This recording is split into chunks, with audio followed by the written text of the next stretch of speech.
Lord. Shalom, good afternoon from Jerusalem, Israel. This is Mr. Lowell Joseph Gallen, founder of the Root and Branch Association Limited. Today is Monday, July 11, 2022 in the Gregorian calendar and the 12th day of the fourth Hebrew Israelite month of Tammuz in the Hebrew Israelite calendar, Hebrew Israelite year 5782.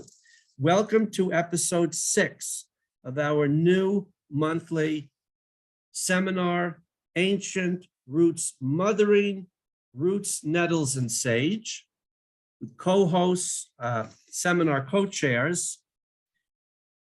Mrs. Gilla Weiss of Florida, Mrs. Rivkah Asoulin of Eretz Yisrael, and Mrs. Chava Dagan, who will be joining us shortly, of Eretz Yisrael, who I think lives on a farm in the Negev. And now, without further ado, let me hand over the mic to our co-chairs, Gilla, Rivkah, and shortly, Chava. Ladies, it's all yours. Thank you so much, Lo Aryeh. A real lion, a real lion. We are so happy to be here again tonight. We're so happy to have you join us. And I know without even checking in with Gilla that we both are really missing Chava right now and can't wait till she gets on. Yes. Tonight, we're going to be talking about a question that's come up for us a lot, which is, first of all, we are all three of us herbalists. That means we work with the plants to promote healing and to nourish and restore our bodies to a healed state. And so a lot of times we are asked, how do you know when plants are enough, or when you need to go into pharmaceutical medicine or the Western medical model? How do you know? How do you know what to do when you're confronted with a problem? How do you evaluate what to do? So now time for our disclaimer. We are not approved by the CDC, FDA, NIH, World Health Organization, New World Order, whatever letters you've got out there, and all the special interests. We are herbalists. Herbal medicine is people's medicine. Herbal medicine was the original medicine that Hashem gave to us in Gan Eden to heal ourselves. And back in those days, we were referred to as doctors or healers or different names. We are no longer allowed to use those words because of some appropriation by the Western medical model that's made it very, very difficult for us to talk about what we do, using kind of terminology that's more universal and understandable among people. That being said, your health is your responsibility. Your decision-making process is your responsibility. We do not accept any culpability for the decision-making process you make. We are not treating, diagnosing, or doing any such thing in this short Zoom seminar. That would be impossible, unprofessional, and totally irresponsible because we don't know you. We don't know anything about you, anything about your history. So that is not what's happening here tonight. Tonight, we are going to be talking about our personal experience as mothers, as human beings, and what we have done to help heal ourselves, our loved ones, our children, husbands, family, and what our calculations are, and just share some of our experiences, our personal experiences with you, kind of our thought process and different things that we've learned along the way. Okay, so I hope I covered everything, Gilla. If not, give me a thumbs down. So the first thing that we want to convey is that when it comes to evaluating whether pill or plant or both, we want to look at our own comfort level as parents or as practitioners or as people who are healing ourselves and others. We want to act within the confines of what we're comfortable with. And this is why it's so important to have training, to get the skills, because the more you train and the more skills you get and the more expanded your toolbox is, and your skill set is, the more comfortable you will be to heal yourself and others, and the less reliance you will have on other people, institutions, government, or outside influences, the more self-sufficient you can be. So again, as part of the disclaimer, you need to know what you're doing. You need to be comfortable with your decisions in order to do them. And if you are not, seek medical attention from a practitioner of your choice. And that can be from any modality of healing. So I want to kind of lead in with a couple of stories demonstrating pill healing or pharmaceutical healing and plant healing. And then we're going to kind of open it up to Chava and or to Gilla and hopefully Chava as well, about how we can integrate or combine both together. So let's give an example. You can hear my kids playing outside. Let's give an example of pills only. So many years ago, about 17 years ago to be exact, my eldest daughter was a baby, somewhere around 6 months, and she suddenly spiked this high fever and fainted. And we couldn't rouse her, and I couldn't like get her out of this faint. And I was very scared, and I was a young mother, and I was not a healer, and I didn't have the skill set that I have now. And I had not yet been called to be a healer. And so I called an ambulance, and the ambulance took my daughter and myself to the nearest hospital. And by that time, she was already kind of coming out of it. But because no one knew what was going on, they wanted to do what the Western medical model does, which is testing and try and figure out what went wrong. So we brought her to the nearest hospital, and the nearest hospital did not have any children's equipment, and she was a baby.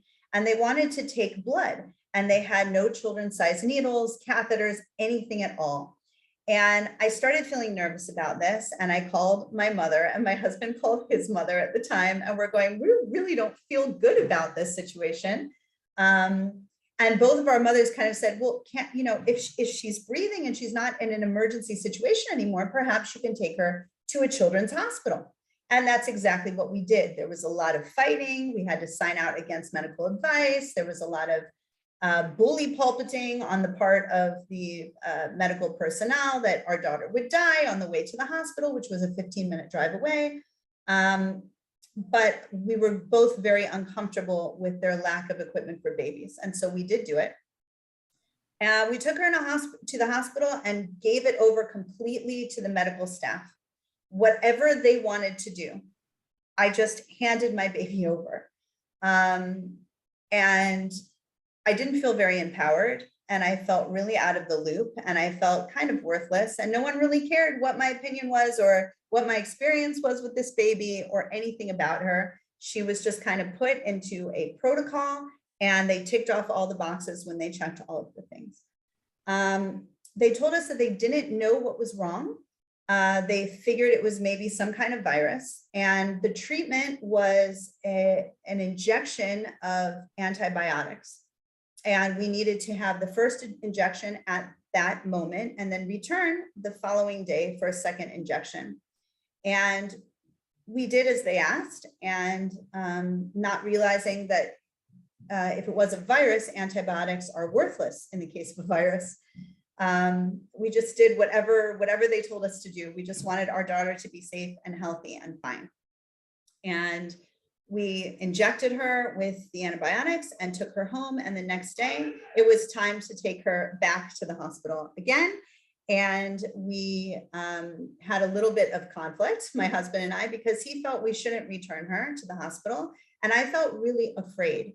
And I wanted to fully complete her treatment on the antibiotics and not kind of do half the treatment. And I was scared. And so I pushed to bring her back, and I did bring her back, and she got the second injection. She was already quite well by that time. She had already was showing improvement in the hospital with no treatment whatsoever, just with testing. While she wasn't showing improvement because of the testing, but while they were testing, she was already awake, alert, and all of that. So I walked away from that experience feeling kind of even more dependent on the Western medical model than ever. And I wasn't really involved in the process of her healing at all, and didn't have to search within, trust my opinion, do any of those things. That would be an example of pill medicine or pharmaceutical medicine or Western medical model medicine, or what you might find at your local HMO, Kupat Cholim, depending on, health center, whatever, that's usually government run, government financed, that sort of thing. Now I'd like to contrast that with a story, which I'm not going to go into too much, but I just posted it in the chat box, and I will repost it right now. There's a YouTube video that I made, and it is, whoops. I hope everyone can see this. I just want to select this one thing. I will type it in here anyway. So I made about an hour-long documentary, there it is, about treating a dog mauling victim. And in this situation, I would say it was pretty much 100% plant-based or herbal medicine-based. Yay, Chava's here. But the quick synopsis of that was there was a dog mauling victim. The victim was attacked for no reason whatsoever, just walking in a path of a dog on a chain, but apparently too close to the dog. And the dog took a bite out of the leg of the victim. And you can see from the video, I show all the graphic pictures of the wound and the bloody pants and the whole thing.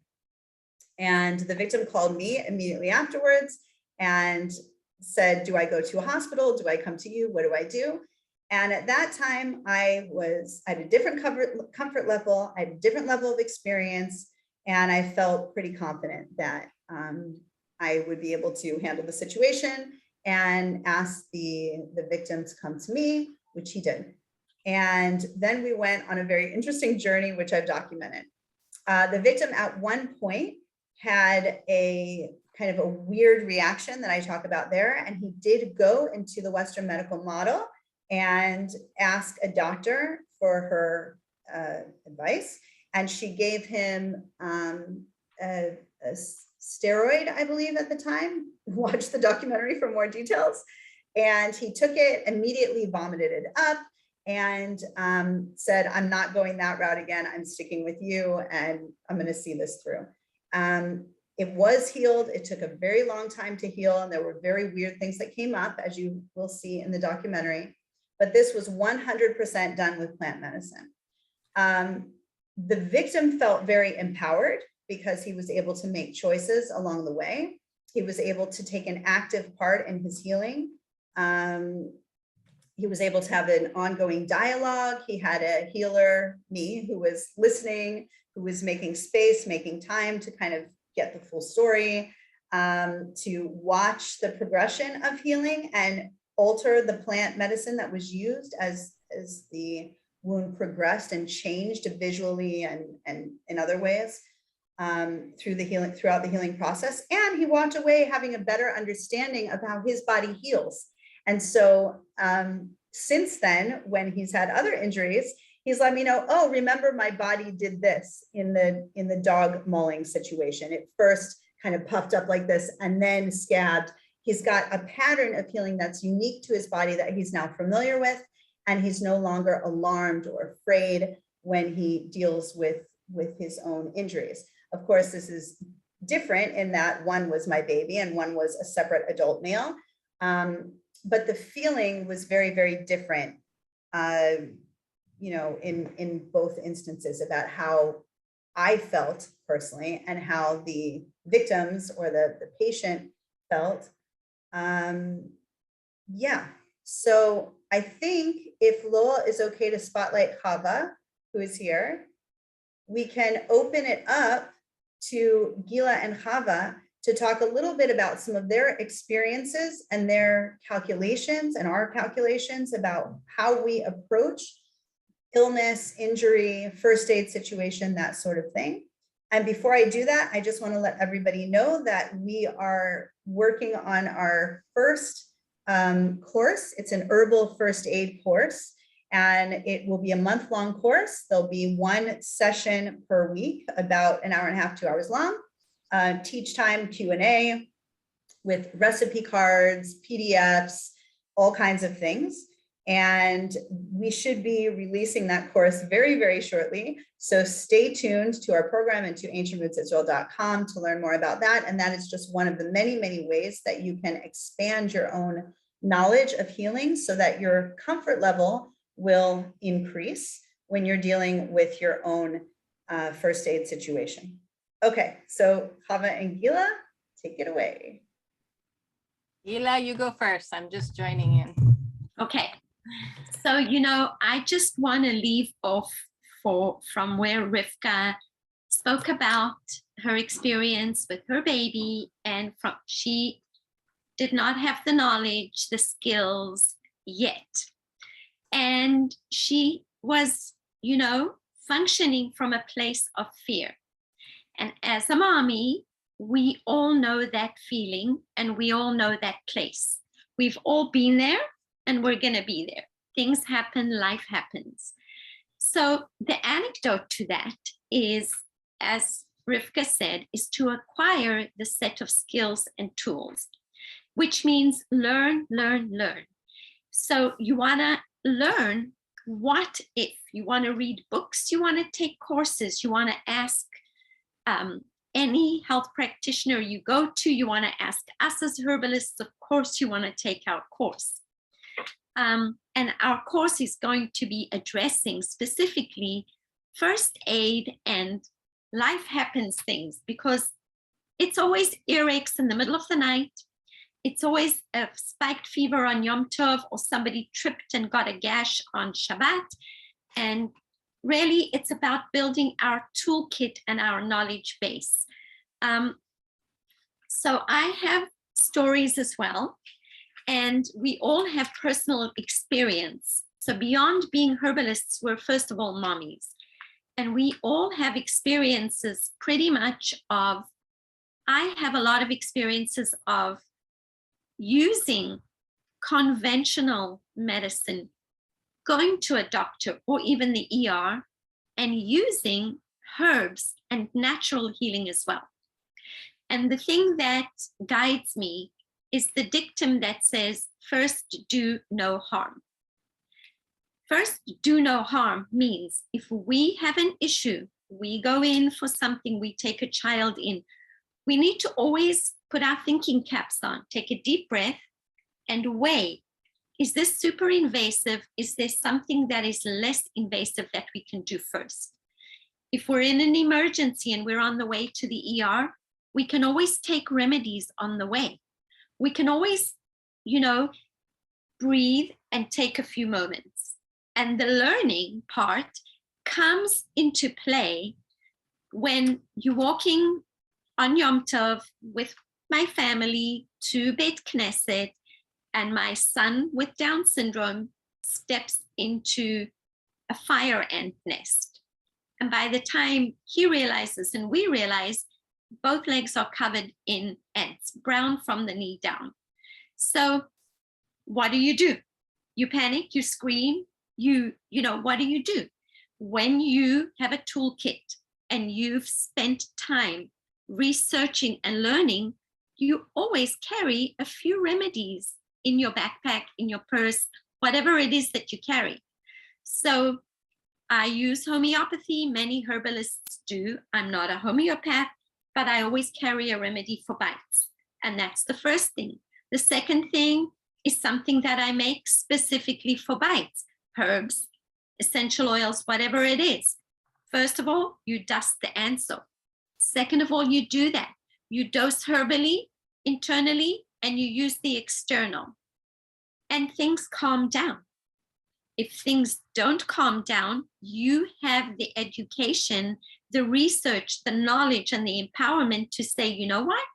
I think there might be a reaction here that is more. If you have someone with anaphylaxis, you're not going to sit around and say, let's wait for half an hour. But if you have someone who does not have anaphylaxis and they're just getting their normal reaction, which the body should react, the bite should swell somewhat, but you use the herbs and the remedies and you see that things are calming down, and you see a boy say, okay, can I have a change of clothes and let's go back to shul, then you know you're on the right track. And when you've studied this and you know what to do, you know that you're going to be doing this again in an hour, 4 hours later, and probably in the evening again. I work a lot with families and women, and I have people tell me, yeah, we gave echinacea or we gave calendula, and 3 hours later it was back. Well, that's where you need the learning to come in, is to know to carry on doing that. And that's where it becomes the mommy healer. Chava, your turn. Okay, so I'm just going to start with, I'm kind of an exception. My lifestyle up until now has been very independent. That's just how I am. I dive into every single thing for myself and for my family. So when things come up at home, my first thought is, okay, what have I got? Not, I'll run to the doctor and see how he can help me. This is me. This is how I'm very, I go way off to the left field, even when, you know, I'm always pushing my boundaries and pushing my limits, and that's how I learn. And so I have very few experiences in going to doctors or hospitals, just because that's how I do things. I'm always, my medicine kit, my toolkit is filled to the brim. My knowledge is, you know, I can't even keep it all in. So I have my books everywhere, my notebooks everywhere. So many years of trying to figure these things out. From the time that I lived in the jungle by myself, dealing with snakes and scorpions and fire ants and every possible thing, to being a mom and basically doing the same thing along the way and learning as I go. So every possible thing. Hi, sweetie. I try and do myself first and foremost, because I have the tools and because I have the confidence.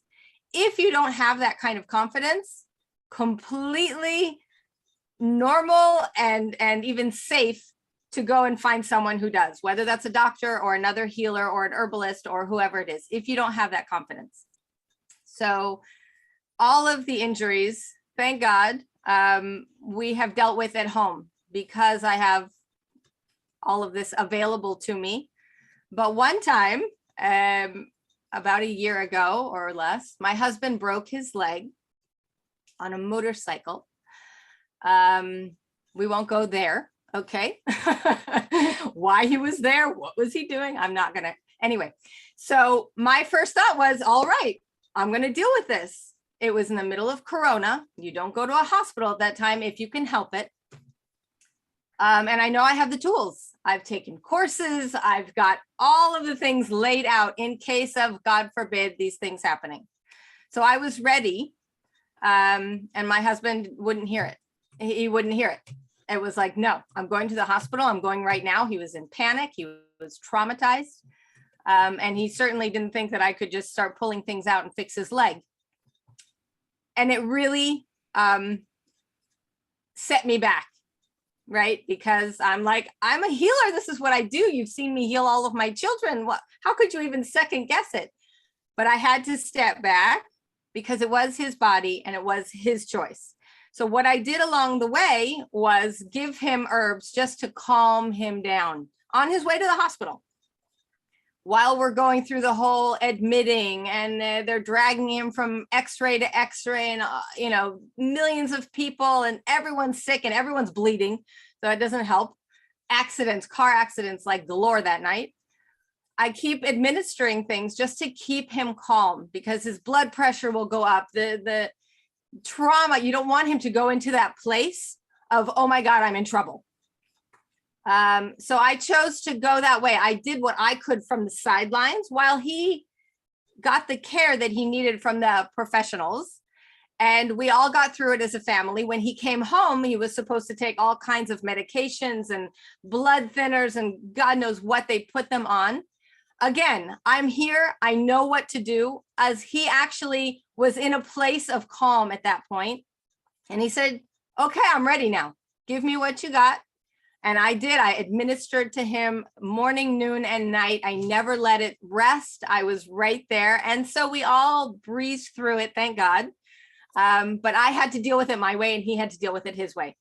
And I think that's a part of dealing with this is the confidence level, the patient and where they're at emotionally, and having to play all of those roles and play the parts and know when to step back and when to step forward. As a healer, we have to play with so many levels and keep track of so many things. So thank God that was my one experience.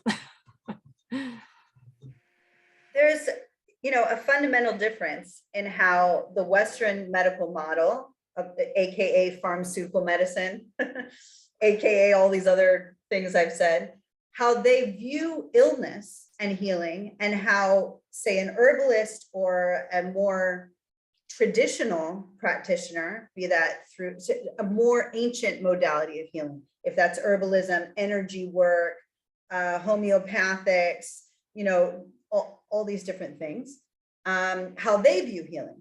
So I made a few notes about that. And I think this also helps me kind of figure out when I'm either treating someone or I've been called on to offer help, or I myself am ill, or my children are ill. And so the first thing is like looking at pharmaceutical or the Western medical model. They are kind of into diagnose what's wrong, oftentimes as hands-off as possible. That can be done with machines, high tech, x-rays, sonograms, something else. They'll use it always. And quantifying, numbers, taking blood and checking the temperature and all of those things. And then prescribing for that. And usually it's a pill, it's a pharmaceutical, it's a cream, it could be a liquid, but it's typically take this pill. Okay, the take 2 aspirins and call me in the morning. That kind of sums up the Western medical model, with few exceptions. And then the expectation is that there's a quick result and a release of the illness. You take the pill for 3 days, 7 days, whatever it is, illness is gone, everything goes away, you put in the stitches, gaping hole is gone, and it's very immediate. Whereas other types of healers, and I can speak at least for me and maybe for the 3 of us as herbalists, we're looking at it at a different way. We're trying to first hear the full story. Okay, we're not trying to take a symptom and mask, or deal with the symptom or put a band-aid on the symptom. The symptom isn't the problem. What is the real problem? So people will say on our groups, we all have groups, and they'll say, what do you do? My child has a tummy ache. What do you do for that? And what's the reason for the tummy ache? Like you can try a billion different things and maybe one of them is going to work, but is it because there's like an ulcer, a cancer, he ate too much candy, he's tired, he's nervous? Like all of those treatments are going to be very different based on the source.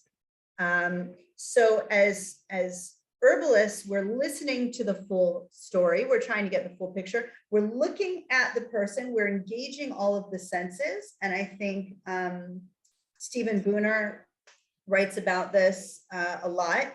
If you want to go into that theory more, or you can take our course that we're super excited about. But yeah, so we're using all the senses. How does the patient smell? If there's an infection of the ear, what is the smell you're smelling? How is the look? Is there yellowing around the eyes? Is there swelling? Is there bruising? We're feeling, we're hands-on. When people come to me asking if they've broken a bone, should we go to the hospital? I'm feeling along the bone. I'm feeling both femurs. I'm feeling, to see if they're matching. And then finding the right herb or the right herbal combination for all the factors in place, and then expecting healing to occur, a forward motion of healing, but in its own timeline. I don't need immediate results. I need to see the change. And I want for every moment of that healing to be gentle and kind of flowing and smooth. And I want everyone to be involved, especially the patient. Maybe patient isn't the greatest word because there's a connotation around the word patient that's very negative, like helpless and that sort of thing. But we're saying the injured person or the ill person or the person who's seeking healing. And I was called out on that for a group when I was advertising this show tonight, where they're going, why are you using the word patient? You know, you should say man or woman who seeks healing or something like this. But so yeah, slow, gentle kind of resolve. And I want to see it gone, really gone. I don't want to have someone taking antacid, say, for the next 20 years. I want to see the real problem resolved and they don't have indigestion anymore. They don't have that issue anymore. And the healing may take longer. So those are things that I kind of size up. And when I go and approach the Western medical model and I see how they're treating, I'm always sizing it up in my head. Okay, if this is an immediate emergency symptom or issue that we're treating, great, sababa, wonderful.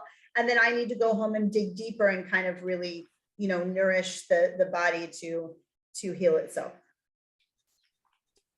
So I'm going to share a personal story about me, very short, but I would like to preface that with saying that when we educate ourselves about what to do, which herbs, when, how much, we should also know certain illnesses, what the medical model has to offer, what the medications can actually do, and what the side effects are.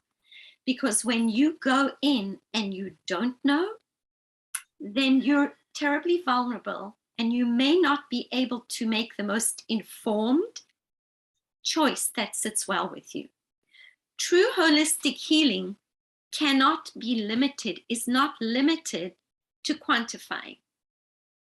So, you know, there's a huge chasm, but we can bridge that chasm because we can still benefit sometimes from a medical model and then modify that to our holistic true healing model. So this is during the whole COVID as well. I was ill. I had a virus and I had fever and chills. I was ill and I didn't have fever anymore and I was actually feeling better, but I had chills and I had aches and pains. And it got to the point where I had the most terrible, terrible pain in my leg, kind of in my hip. And I was almost brought to tears with pain. And I had used whatever natural means that I could think of.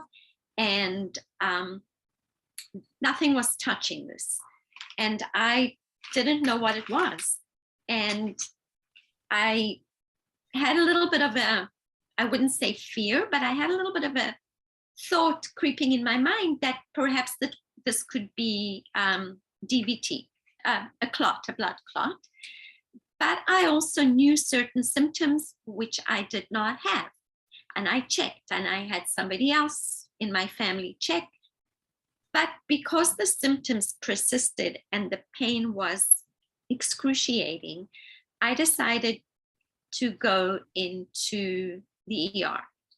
And this was, of course, late at night because, you know, during the day, I was able to move around. But when I went to lay down to sleep, the pain was unbearable.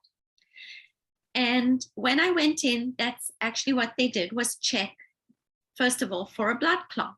And I had an ultrasound to the leg and there was no blood clot. And I watched the doctor check the leg and palpate for the pulse in my foot the exact same way that I had told my family member to do as well. And she said, I don't think you have a clot. First of all, healing started because I had peace of mind. The one thing that I was concerned about in the back of my mind had been eliminated. So healing already started and my mood was better already. And then they offered me steroid. And I said, no, thank you. And the doctor said, why? It's, you know, will reduce the pain and this, whatever. And I said, because it's not a cure. And the diagnosis was possibly likely sciatica. But I don't get sciatica, and I've never had hip pain. Thank you, Hashem, my joints are fine. So, okay. The doctor came back in and was not happy that I didn't want a steroid. And I explained again, it's not a cure. I do not need it. I am willing to take a pain medication to get me through this hump of the pain, but I would prefer to use natural, less invasive therapies and remedies. She went out and I said this nicely with a smile and politely. She came back in and she had printed yoga positions for me to try and stretches. She came back a whole different demeanor. And she said, if you have any natural anti-inflammatories that you use those. And as she said that, I was like, of course, I'm going to make ginger tea, and I'm going to take my turmeric and my tilia. And I knew exactly what I was going to do. And I was very grateful that I had chosen to go in and to use this system the way it should be used, and to meet a Rofei Yadid, as the Rebbe used to say, a Rofei Yadid meaning a doctor who is a friend, which doesn't necessarily mean somebody who is your friend, but someone who is friendly and respectful. And he didn't say a Rofei Chaver, which means actual friend. He said Yadid. Yadid can be an acquaintance. It can be used to describe someone who has a friendly manner, which may be someone who is respectful and more open-minded. And so when you use a system the way it is meant to be used, you can get benefit from that. And I was able to go home with peace of mind, knowing exactly which remedies I should use and which ones that I used before and why they didn't help. So I think that is true holistic healing when you feel the need. And again, that's my comfort level. I also get people call me and say, my child has XYZ, or I have XYZ, what do I do? That's number one. I think education is first and foremost. It's not a quick thing, oh, take this, take that. And the other option is I often say, I'm not supposed to take my child to the doctor. Why not? Where's your comfort level? Which doctor, which practitioner? Why yes and why not? And so I think that with all the social media, we tend to get either someone who is from a place of fear, just tell me what to do, what do I take now? Without investing the time in educating and empowering. And we also get people who feel that if I'm holistic or natural minded, then I shouldn't be seeking out help from a doctor. So I think that our goal here is to give the opportunity to know that sometimes there is room for that and how you can navigate that, hopefully. I think a lot of the automatic, I need to run to the doctor and ask him what to do, comes from this disconnect that we've had for so long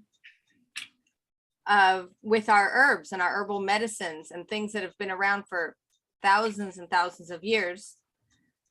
And it's heartbreaking, but this is the way that progress has led us. And it's wonderful that this system is there to help us, because it is our broken system of the herbal remedies that once were. It's broken because we've been so disconnected and led so far away, but the other one is there to catch us when we fall. So it is a wonderful thing. And we do, just like Gilla said, know how to make the system work for you so that you don't feel powerless. You need to feel empowered.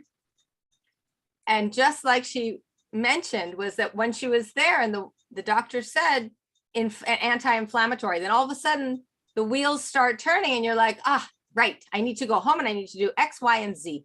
So it brought her to a place of empowerment. And then all of a sudden, all of that's, the wheels start turning.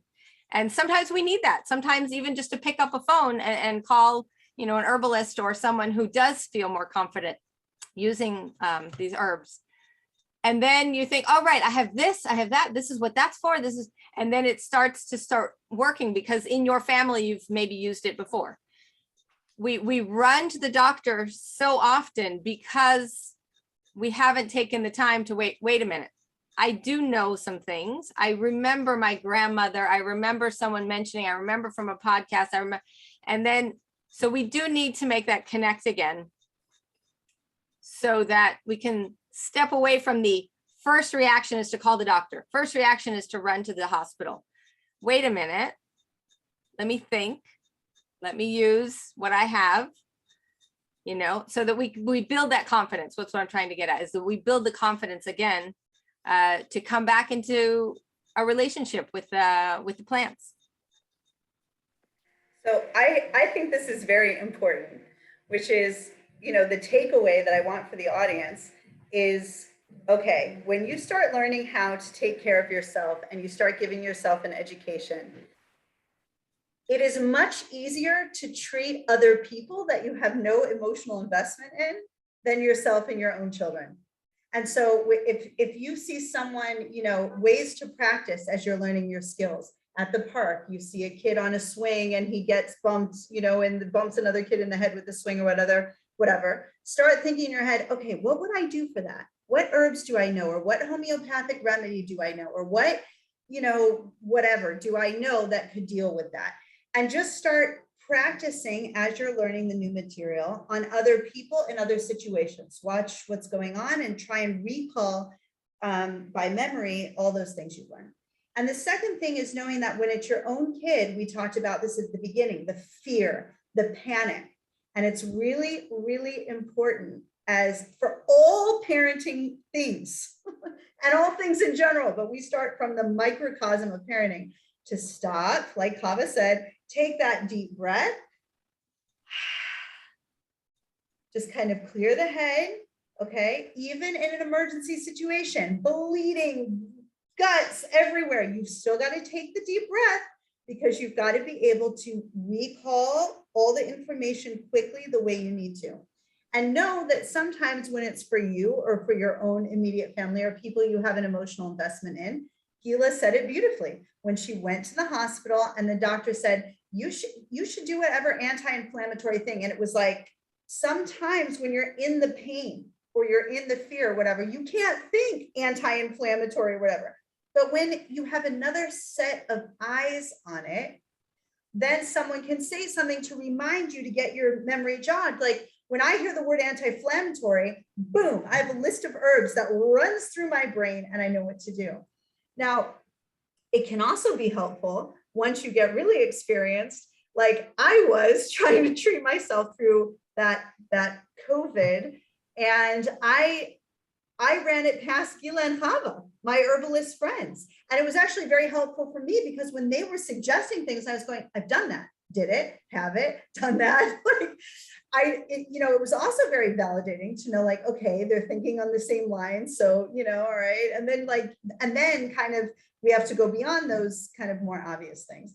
So getting another set of eyes on it as you're learning is really important. Picking the practitioner that you feel comfortable with whenever you can. I understand an emergency room situation, maybe not, but you also have rights.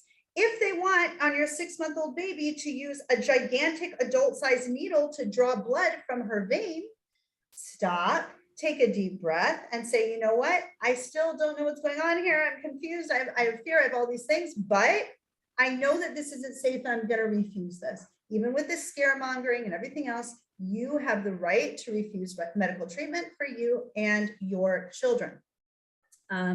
somebody brought up in the chat, we'll open it up for Q&A here in just a few minutes, but someone brought up in the chat how parents are now being charged with medical neglect if they say no to what a doctor's doing in a hospital or in a medical situation. So I don't know if we want to touch on that now or do it in the Q&A, but you still have rights even if you're being charged with that. And so standing on your rights, maybe having a few lawyers' numbers on speed dial on your phone, you know, that you could call in that moment so you feel empowered to stand on your rights and not act from a place of fear, like, oh my gosh, maybe they'll bring in a social worker and whatever if I refuse steroids or I refuse whatever. You know, hold your ground and be ready to deal with that. So takeaway for me so far, second set of eyes on it, educating yourself in whatever modality is speaking to you. Healers were associated with shamanism, spiritual healing, closer to God, connection to Hashem. There is a connection, an intuitive, a Bina, an intuitive wisdom connection of figuring out what's the right treatment for you or for this person at the right time. If there's a type of treatment that's speaking to you or a type of treatment that's making you feel afraid, like we've talked about going to a hospital during COVID, makes some people go, wait, I don't want that kind of healing. I don't want to do that. I don't know why that just popped up on my screen, but okay. Yeah, so you want to make sure that you're, you know, on top of that. And once you've decided what kind of healing is speaking to you, you can get educated, and you can also kind of decide what it is that you want for this particular situation. If you want just pain relief fast or whatever, you know, Western medical model, pharmaceutical medicine is kind of designed for that. It's a really good fit. If you're, you know, looking towards something else, you can start evaluating based on understanding the modalities and how they work.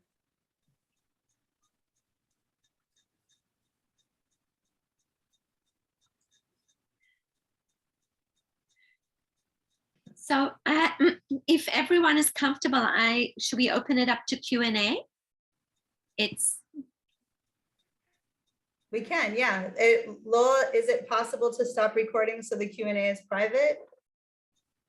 Yes, of course. If you're done now, and that we could move, of course, to the. Rivkah, Chava.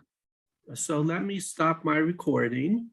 And, let's open it up. There's questions in the chat. I see. Right. I see Yeah, people so are raring to go, and I So just in want to that protect their identity when this gets posted online. all right, so let me stop at least my recording is stopped. I mean, that's the ones I'm going to use. That's stopped. Yes. And so the only one left recording now is you, Rivkah. It's me. Great. Yeah, I'm recording for my daughter because she doesn't have access. So I'm gonna, Okay. she wants, okay, so I'm not Okay. really paying attention. So, My Q&A is for me only. Ladies, and no, is there a gentleman? Ladies, the recording that will go up on the Rumble channel is not the one that you are now recording for your private use. It's Right. the one I have recorded, which doesn't include the questions and comments. So everybody should feel quite at home to say what you want. Hi, Ade. You're not being recorded. So go ahead, and you can all unmute yourselves. Go ahead. Gilla and Chava, did you want to address this issue of being charged with medical neglect or the fear of that happening in a hospital?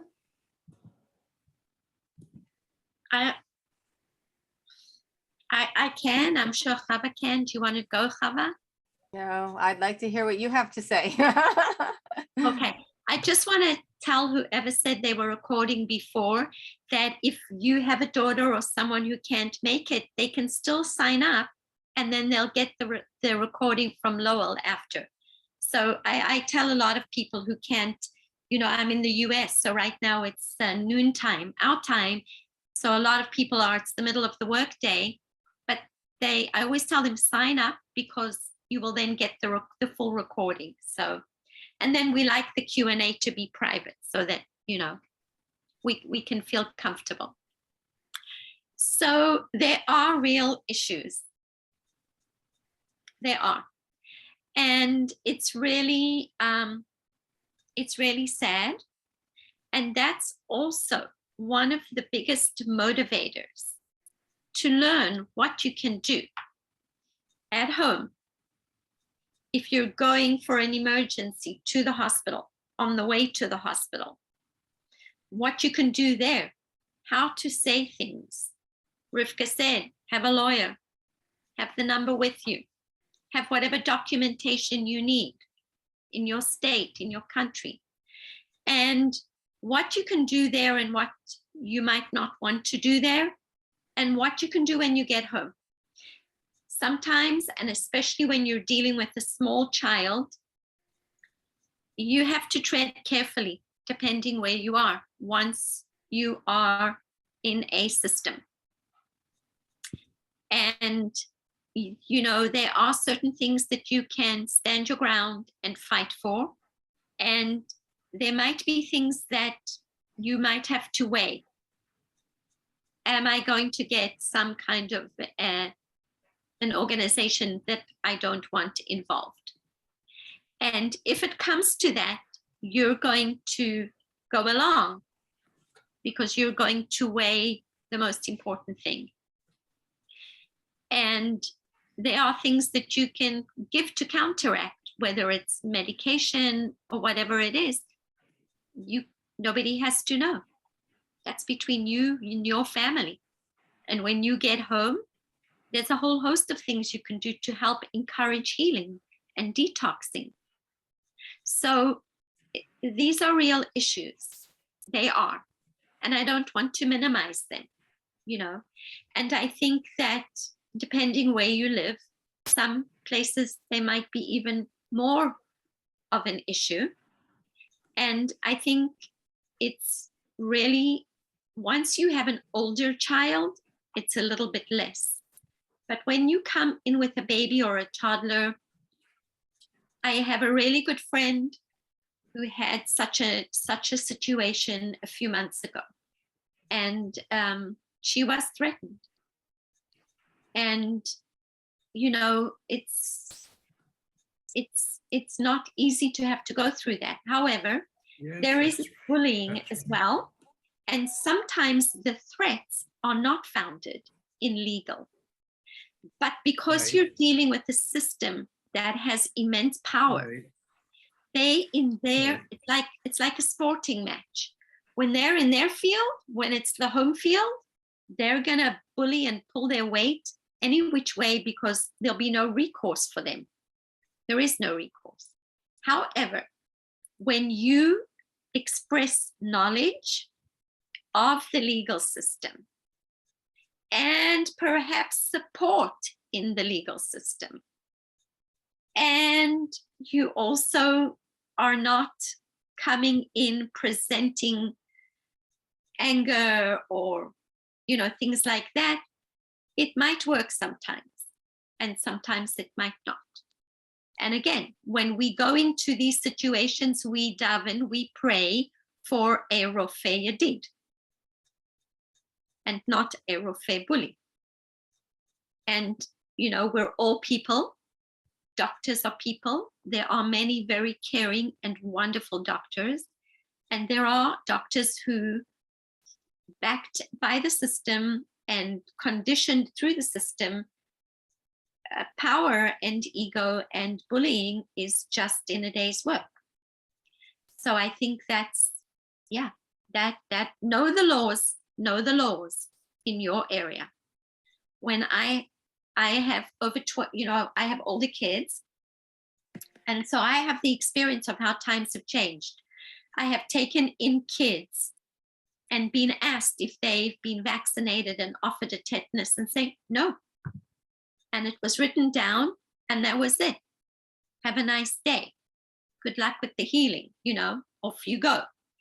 I took in a baby who did not have the whooping cough vaccine, and he had RSV, a 5-month-old baby with, close to respiratory distress again, and he needed a breathing treatment. And the doctor said, I'm going to swab for whooping cough because he's not vaccinated. And I said, go ahead, thank you. And I knew he didn't have whooping cough, and he didn't. And they gave him a breathing treatment, and out we went back home. So today, if I have to go in with a small child, I would say either they're up to date with their immunizations, because they are. That's how we identify. Or I would bring in, I have legal papers. I would carry them in with me. And I would say, no, and here's the paper. Would you like a copy? Because once you do that, there's no calling any organization, because I'm complying with the law and I know the law. So again, this is a whole other issue, but I'm just sharing my personal, we're not recording, and I'm not judging anybody, but I'm sharing it just to show you that there's such a huge spectrum, and it really can be scary. And that's why it's so important to go in. And, as mommies, when we go in, we just want, we want help. We don't want to have to be judged or treated because we took something or we didn't take something. So it's an extra level of stress for us, parents, people, but it's one that we need to be on top of.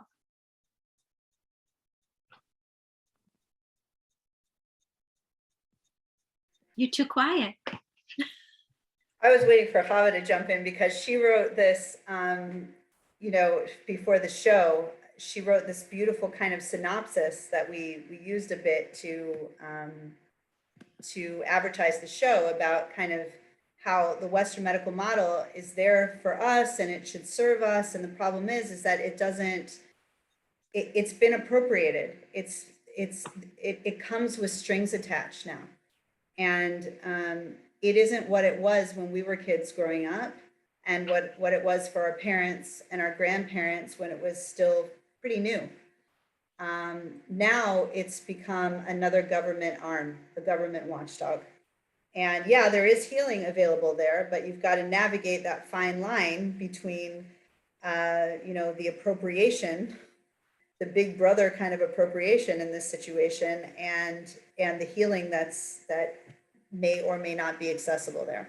So the idea of going in with a patient's bill of rights, a copy of the law, a lawyer, several lawyers on speed dial, or a friend who will say that they're a lawyer when you call them. So you can say, I'm calling my lawyer, and you call your friend, and you have a legal conversation with the friend in front of the doctors so that they understand, that you understand, and you're willing to and ready to fight back if they do something without your permission.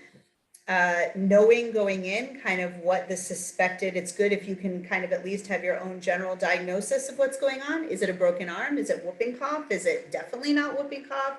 So that if you go in, like my son who was bitten by a venomous snake, and they said he needs to be tested for COVID in order to get the antivenom, he clearly did not have COVID. He had a poisonous snake bite that was threatening his life. And COVID was not part of the equation at all. And so, in that situation, you also, like Gilla said, you have to weigh it out and calculate it. Do you say, well, it's obviously not COVID, and this is a situation we refuse this, and here's our right to refuse, and here's our this and that, whatever. Or do you understand that the clock is ticking, child needs an antivenom, and you might just have to try and negotiate that test and figure out if you can, somehow negotiate it in a way that's maybe less, invasive, even though you don't agree to it. And sometimes, not being truthful, like Gilla said, it's how we identify. If, I breastfed my babies, and breast milk contains antibodies and really inoculations for all sorts of illnesses. So my children are also inoculated for many, many illnesses, just by virtue of having been breastfed.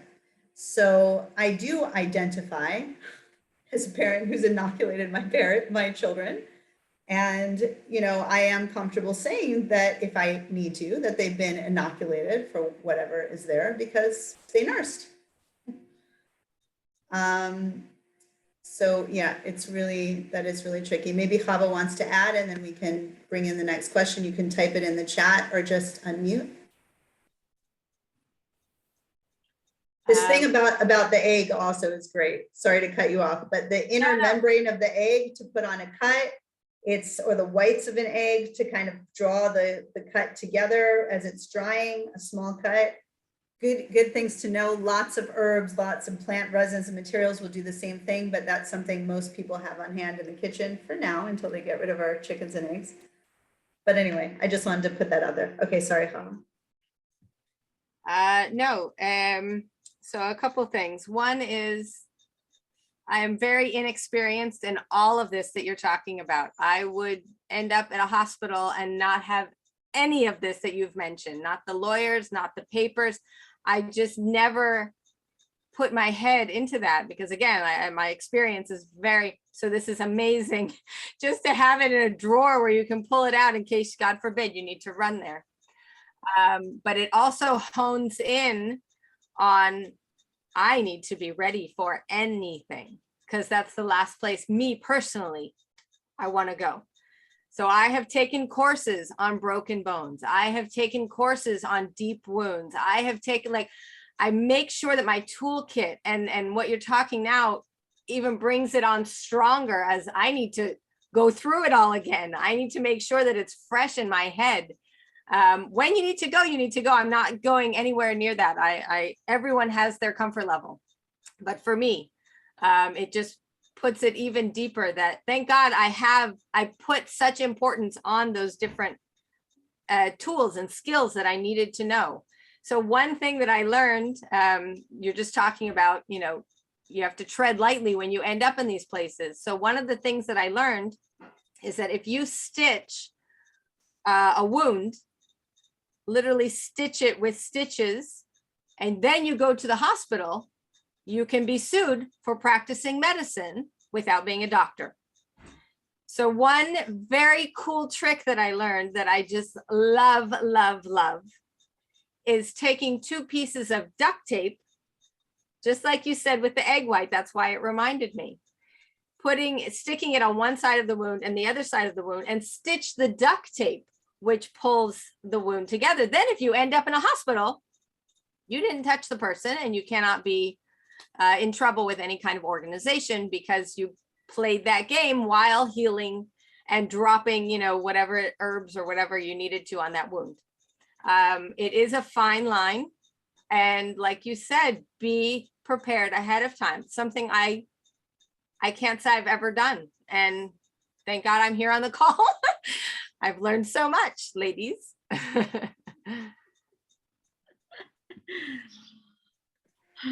Okay, feel free to jump in. Okay. Hi, everyone. Chava, I talked to you. Is that a D?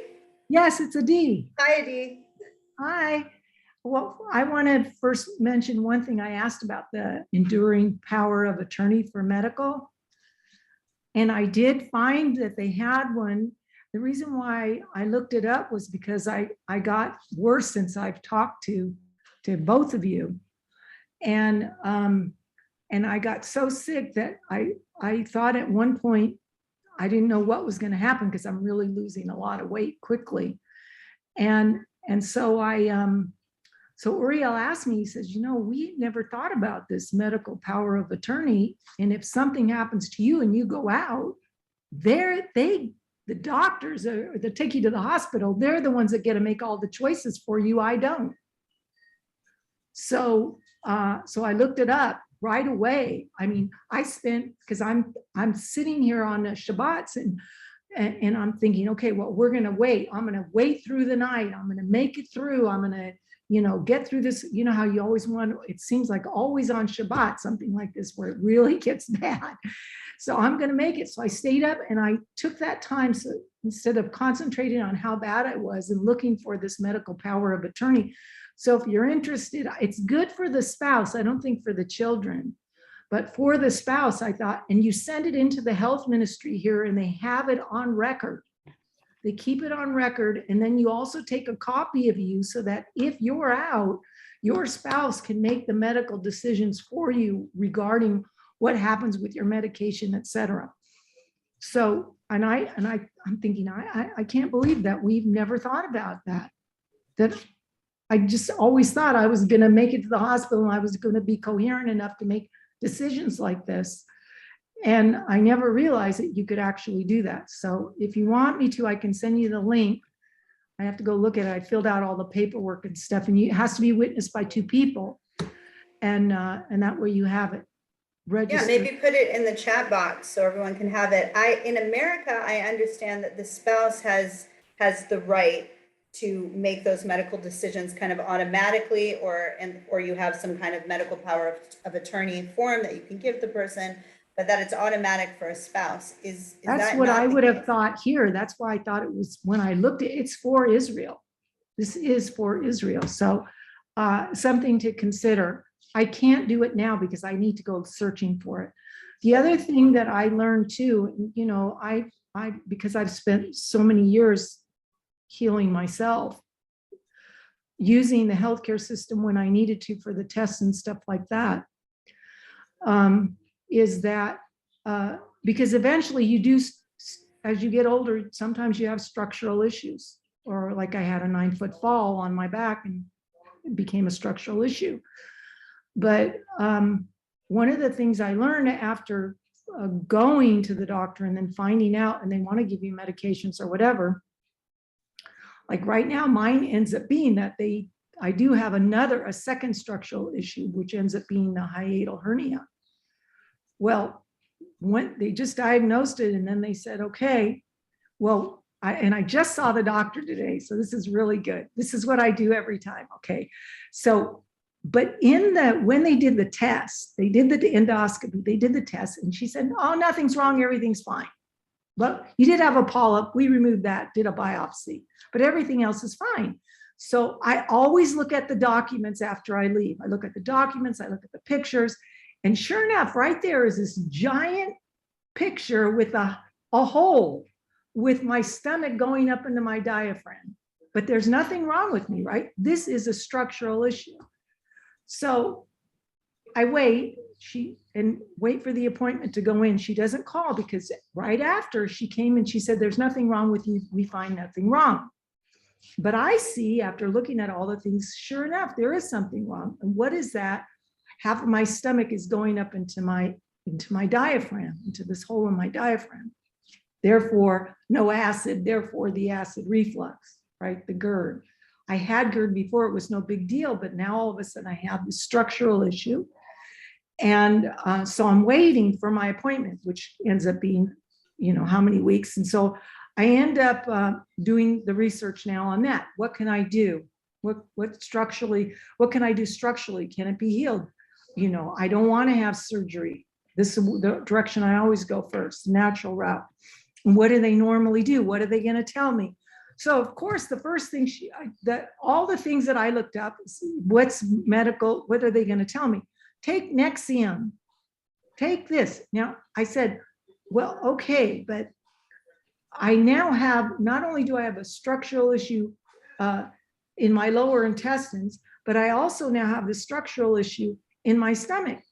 So if I have this structural issue in my stomach and you tell me to not, oh, you have a structural issue in your stomach? I said, yes, it's in the picture. You took the picture. It's this. Oh, well, and she didn't see the picture, but we brought the pictures. So then it was no big deal. I showed her the picture and I said, so you're telling me this picture is no big deal?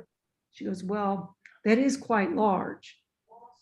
And I said, well, okay, so if acid gets in that hole and half of my contents or food is getting in that hole with acid, and you want to take away more acid with these medications, how is my food going to digest? Well, her answer was, everybody takes Nexium and it helps everyone and it's going to help you. So I said, oh, okay. So this is the point I'm getting to. She's convinced because she hasn't studied. I realize now she hasn't studied it at all.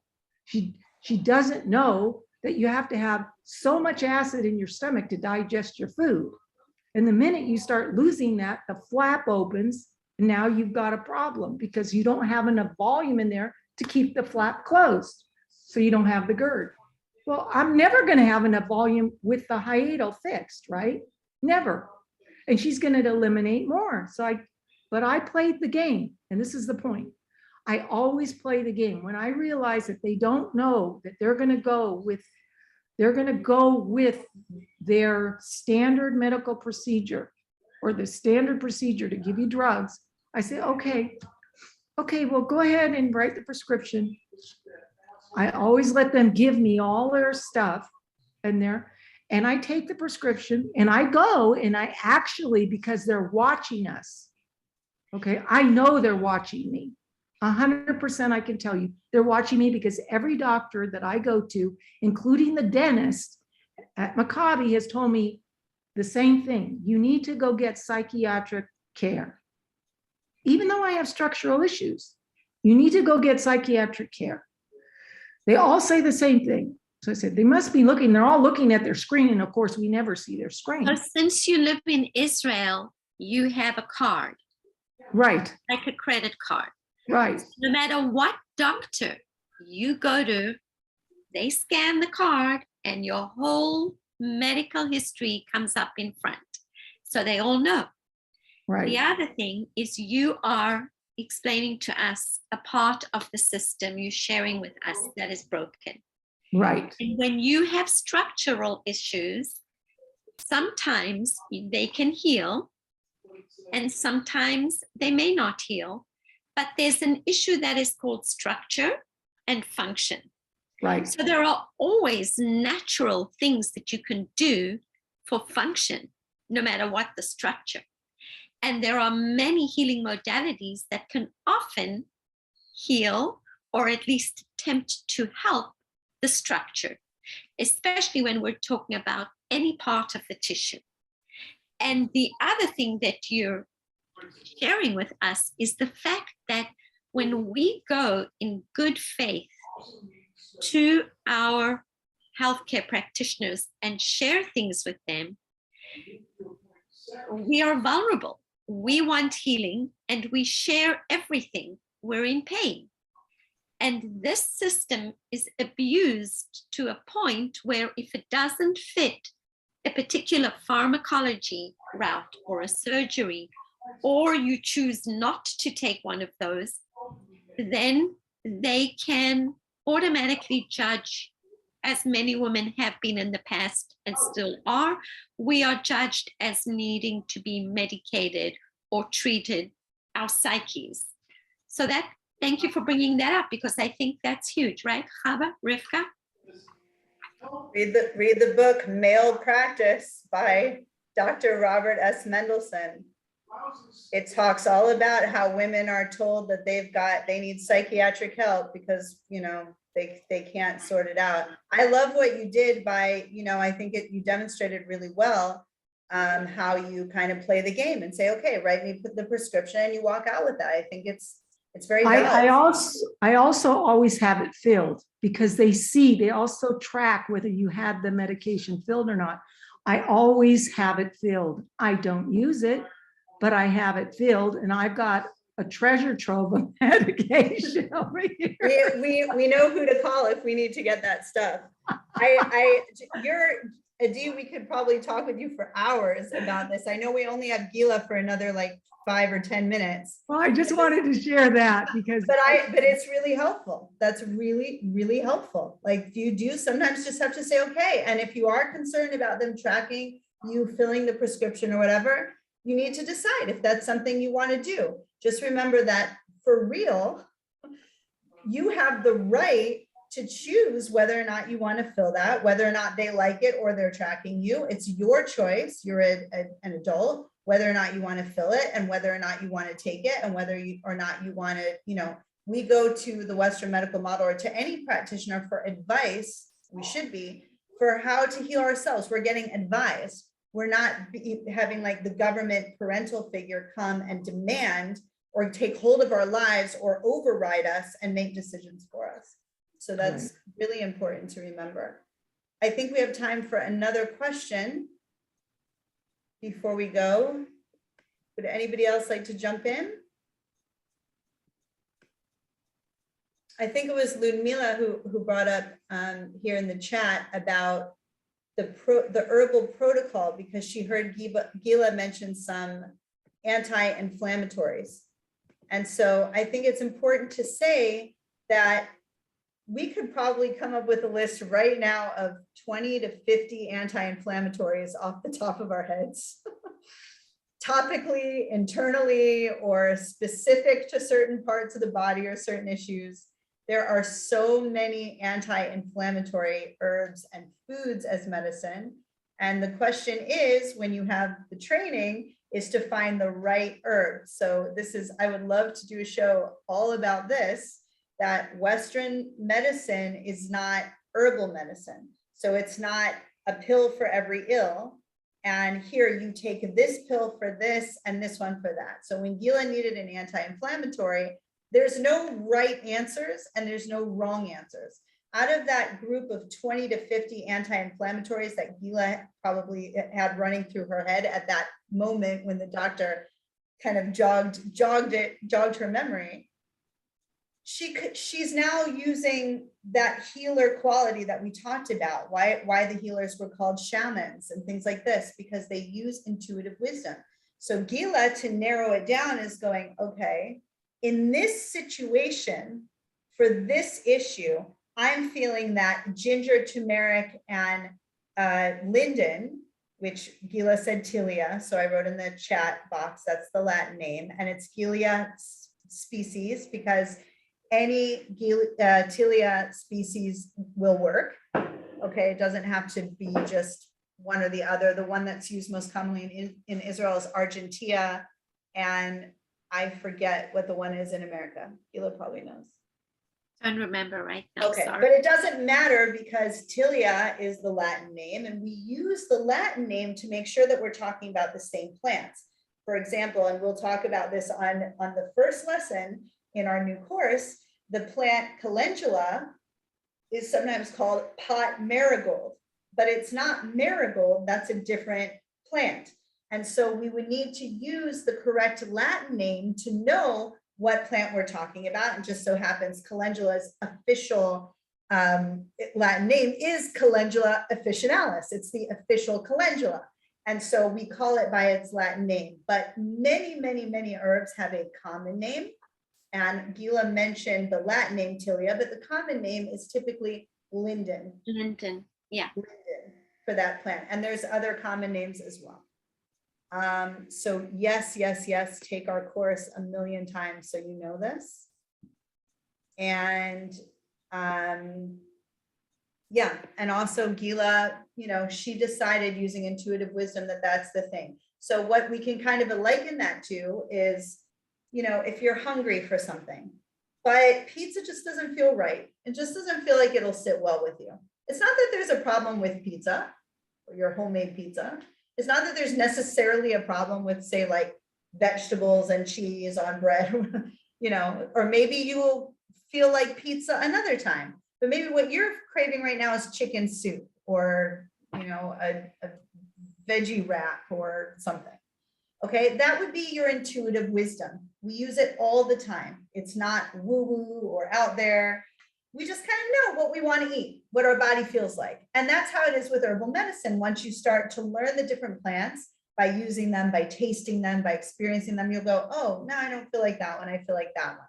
It's a lot like food. And we do it also when we meet new people. So a person walks into a room and we feel like, oh, we should keep our guard up around, you know, I should keep my guard up. I don't feel so comfortable around that person. Or if that person asks me to go out in the hall or in that room alone and I don't feel comfortable, no, I can talk to you here or we'll talk on the phone, okay? Or suddenly we meet someone we instantly feel connected, like, wow, you know, I love this person, I'm so drawn to that person. That's another example of Bina, of intuitive wisdom that we use all the time. So we want to start cultivating those skills, that intuitive wisdom, sometimes called the sixth sense, in Judaism called Bina. We want to start cultivating that and using it in other areas, especially when it comes to healing, parenting, discipline, connection, marriages, all sorts of things. Adi wants to join our course. Great. We will be I would- advertising it on our groups. I would like to add one thing before I leave, and that is that in the course we'll also be teaching this, and that is, I just ran those 3 herbs off the top of my head because I also happen to have them at home. So when you're in an emergency situation, and it could be an earache, you're going to first use what you have at home. And the other thing that we will be teaching is, for example, ginger is a highly anti-inflammatory. It also has antibacterial and antiviral properties, depending how you use it, but it's considered a warming herb, which when we teach the herbs, we will teach about those properties. So when I was experiencing pain, I was experiencing chills. So the first thing that came to mind was ginger. Ginger spoke to me of warming and anti-inflammatory, and I had a virus as well, and I had turmeric and the linden. So that also comes into play. Herbs are so different from pharmaceutical and medicines. They're not quantified. They're not only one thing. Herbs have many properties.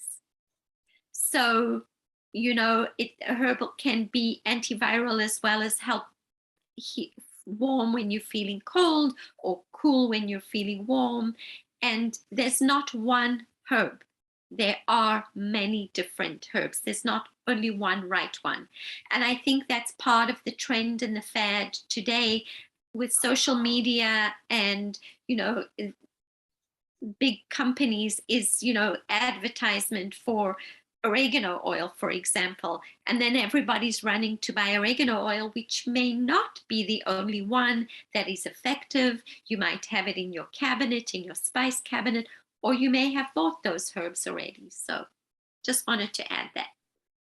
And preparation matters. It's really, really different than the pharmaceutical model of medicine. So pharmaceutical model of medicine, you've got a kid with some kind of mental issue or whatever, you've got Ritalin, Zoloft, you've got all these things, and you use it for that. And you might start at a smaller amount of milligrams and work up. You might do something like that. And that's what it's there for. But in herbal medicine, the same plant can have an equal and opposite reaction. So Gilla mentioned ginger, and ginger can be used to, again, we're just talking off the top of our heads now. We didn't sit down, we didn't plan this, whatever. This is just knowledge that we have that we want you to also have so that you can kind of converse like this. But ginger can be used for, say, morning sickness in early pregnancy, okay? And it can be very, very helpful. But in very large doses or prepared a certain way, it's emmenagogic. So it could actually cause a spontaneous miscarriage or abortion, or bring on a missed period. And so it depends how you prepare the ginger, how you take it, how often you take it, all of these issues. That makes a huge difference. It's not like pharmaceutical medicine at all. And that's why when people say, well, what do you take for this? And we kind of always get stopped in our tracks, because if you take it the wrong way, it's going to do the opposite thing. It's like a two-sided coin with the way Hashem, the way God designed medicine, which is the plant medicine that Hashem gave to us. I'm going to throw it over to Chava to give closing words, because Gilla had to run, and we probably both need to run as well. So I think basically the takeaway for all of this is knowing that both systems exist and using our skill level and increasing it all the time, which is, it's so important. And it's in courses and it's in books, but it's also in our day-to-day interaction with even just our cooking herbs. When I smell this as it's steaming in the pot, what does it do for me? How does it make me feel? Does it make me heavy, hot, whatever? And how we maybe treat our children or ourselves along the way. I got a cut. Okay, let's put this on and see what it does. Even the little things, just getting to know the herbs. And every time you get to know it and you feel it and you develop a kind of relationship with it, then the confidence builds. And then we get to the emergency situations and we've already have a lot of history and a lot of experience under our belt. So the daily things really make a huge difference in how we relate to these herbs and begin to use them every day, even in the smallest, whether it's cooking or medicinal, playing with it, maybe make a salve or a tincture. We'll get into all that in the course, but getting to know them and getting to know their different properties and how they react. Sometimes a tincture is not such a good thing with an herb. Maybe it's better in an oil. So all of these things are totally experimental. And because they're food grade, right? So you put them in your food. And anyway, it's the little playing that brings the confidence and gives us the ability in our toolbox to use them when they're really, really needed. Beautiful. Lowell, do you want any final words or thoughts to share? No? Okay. Thank you all for joining so much. We'll see you next month, and you can follow ancientrootsisrael.com or nettlesandpins.com or sageandhoney.com to stay informed about our course. Thank you so much. Thank you. Bye.